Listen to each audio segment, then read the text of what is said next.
And this is the astrological forecast for the sign of Taurus for the whole of 2017.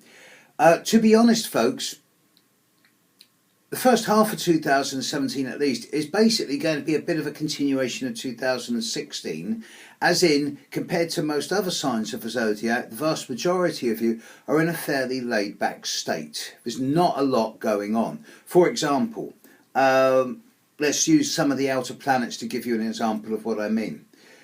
Uranus is in the next door sign of Aries. He's not looking at you and he's not going to be touching you, although already I am beginning to look at 2018 when Uranus will move into your sign, and boy, it will not be quiet from then on.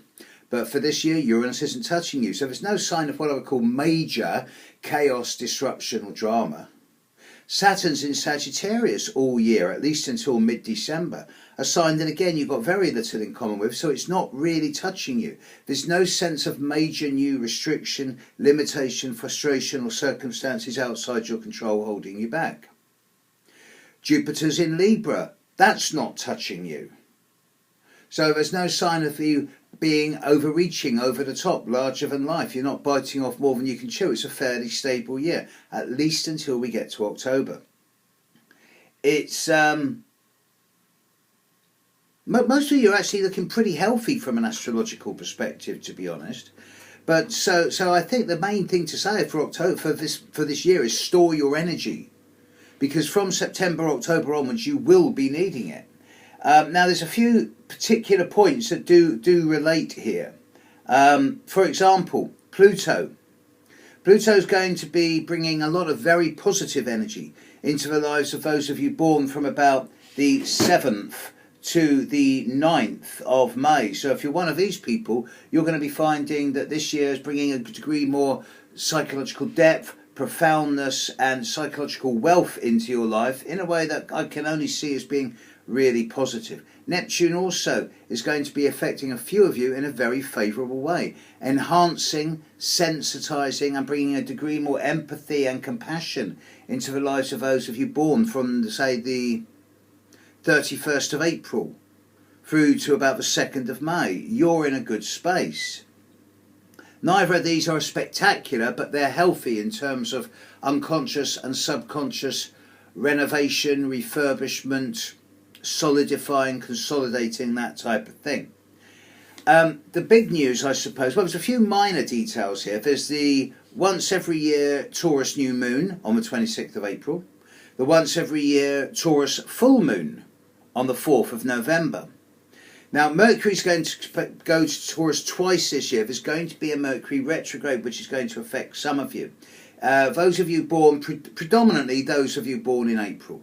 Mercury's going to move into your sign on the 31st of March, stand still and then go backwards, leaving on the 20th of April. And then it's going to move forward again into Taurus on the 16th of May and stay there until the 6th of June. The second period will be when it affects you all a lot faster and there'll be a lot more movement and decisions. Venus is with you from the 6th of June as Mercury leaves, so Venus enters to the 5th of July. But the two big points of 2017. Mars enters your sign on the 10th of March and leaves on the 21st of April. So the last 3 weeks of March and the first 3 weeks of April are definitely the time to be making things happen. If there's anything you want to do this coming year, which is going to require a lot of physical energy, then plan on doing it during that 6-week period, because that's when your get up and go is going to be at its strongest.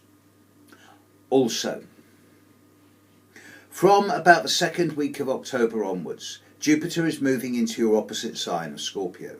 And this is going to start influencing all of you in the last 3 months of the year in terms of one-to-one relationship patterns, but especially those of you born before the 7th of May.